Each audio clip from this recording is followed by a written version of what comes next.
Can I welcome the Right Honourable Member to her first Prime Minister's Question Time and congratulate her on her appointment and becoming the country's second woman Prime Minister. I hope that she will agree with me that this House and Prime Minister's Question Time should be an opportunity to debate seriously the issues that face our country and our place in the world.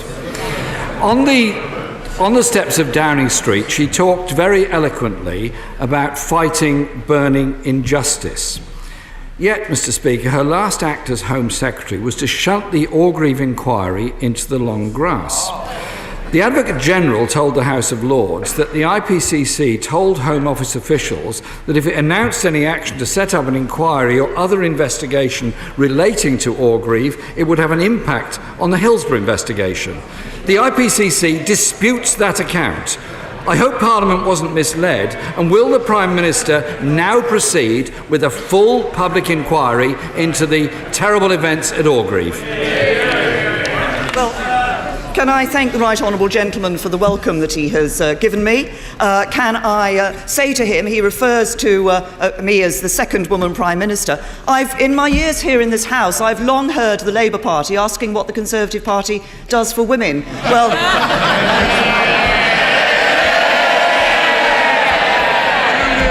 just keeps making us Prime Minister.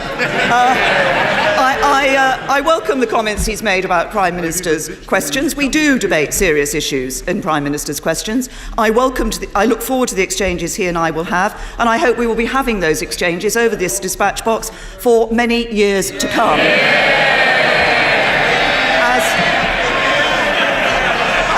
As regards the Orgreave inquiry, I think the Shadow Home Secretary has an urgent question on that this afternoon, which the Home Secretary will be responding to. May Corbyn. Thank you, Mr. Speaker. The new Prime Minister also said on the steps of Downing Street, if you're young, you'll find it harder than ever before to own your own home. In 1998, more than half of working households of people aged 16 to 34 were buying their own homes. Today, the figure is 25%, and the Resolution Foundation suggests this will fall to 10% in the next 9 years. What figure has the Prime Minister set herself for home ownership amongst young people? I notice the timeline that the Right Honourable Gentleman referred to. He might have forgotten that during that period we actually had 13 years of a Labour government. 13 years of a Labour government that had a very bad record in terms of house building. This is the government that is going to change that. It's this government that is putting more into building more homes to ensure that young people do have a better opportunity to get on the housing ladder. That's why we're a government that actually will be governing for everyone in this country. Mr. Speaker, that Labour government put a decent home standard in place in every part of this country. And I'm not sure that I'm not sure, Mr. Speaker, that starter homes at £450,000 for young people earning 7% less than their parents' generation is actually a very good prospect for people owning their own homes. The Prime Minister is rightly concerned, Mr. Speaker, and she said this, if you're black, you're treated more harshly than if you're white. So before appointing her new Foreign Secretary, did she discuss with him his description of black people as piccaninnies and why he questioned the motives of the US President Obama on his part Kenyan heritage? Well, the Right Honourable Gentleman started his question by making reference to the issue of starter homes and the upper limit in London of the £450,000. And I've sat on these benches and heard him raise that with my Right Honourable friend, the member for Witney, when he was Prime Minister on a number of occasions. Can I just explain this to the Leader of the Opposition? If you look at house prices across the country, they vary. In Liverpool, the average house price is just over £116,000. In London, the average house price is just over £676,000. That's why we have a higher limit for the starter home figure in London. If he objects to that, then he needs to tell his constituents why he is against them having opportunities to get on the house. He refers to the remarks I made, and it is correct that if you are black, you will be treated more harshly in the criminal justice system. It's exactly why, as Home Secretary, I dealt with the issue of stop and search. I was concerned to make sure that nobody should be stopped and searched on the streets of this country because of the colour of their skin. I did that as a Conservative. 13 years of Labour did nothing on it. Mr. Speaker, my question was actually about the language used by the Foreign Secretary. Earlier this week, the new Chancellor abandoned the government's budget surplus target, as Labour has long called for. Her government is already missing its targets on debt, deficit, welfare cap and productivity. 6 years of government austerity has failed. The long-term economic plan is clearly dead. Is there a new one? No, it's the long-term economic plan that has actually delivered the record level of employment that we see today. And perhaps I could just put the right honourable gentleman straight. We have not abandoned the intention to move to a surplus. What I have said is that we will not be targeting that at the end of this Parliament. But he uses the language of austerity. Can I just say this to him? He talks about austerity. I call it living within our means.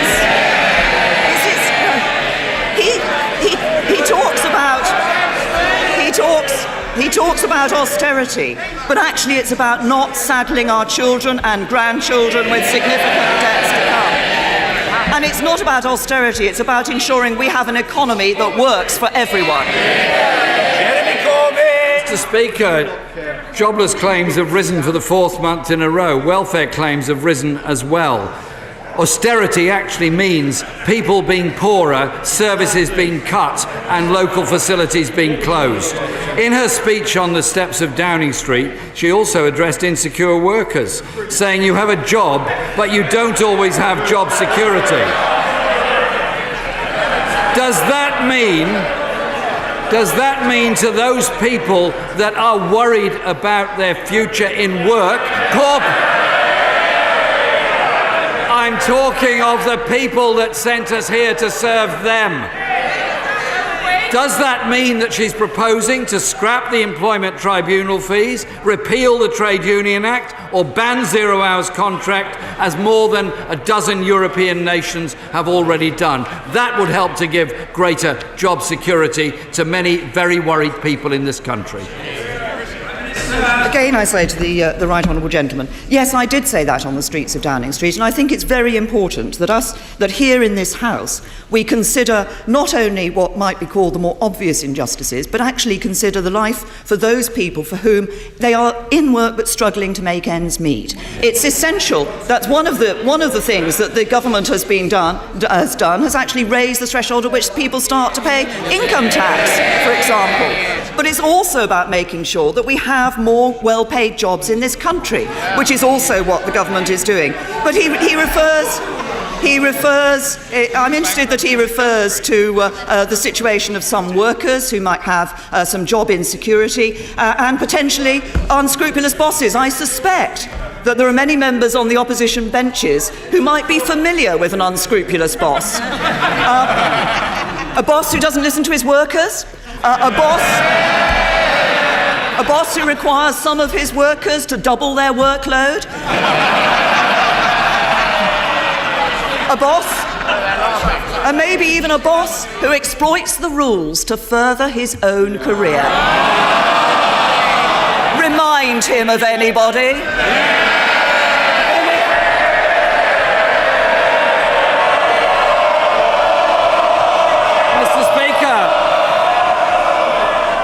We are sent here to represent people, and there are many people in this country struggling with insecure jobs, with low wages.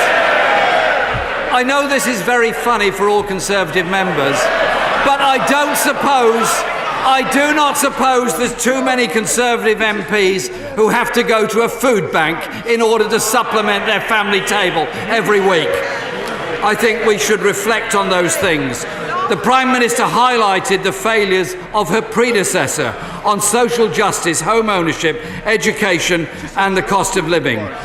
Some might say that as a cabinet minister, she too was responsible for that. But she empathised with working people when she said, I know you're working round the clock. I know you're doing your best. I know that sometimes life can be a struggle. Yesterday, the Institute of Fiscal Studies found that 2/3 of children living in poverty in Britain have at least one parent in work. What, other than warm words, is she going to offer those families, those children who are hungry often and very insecure in their living? Isn't it our duty to offer some hope and security to them? Yes, it is, and we are concerned about those people. But the answer is not the Labour Party's answer of unlimited, uncapped welfare for people.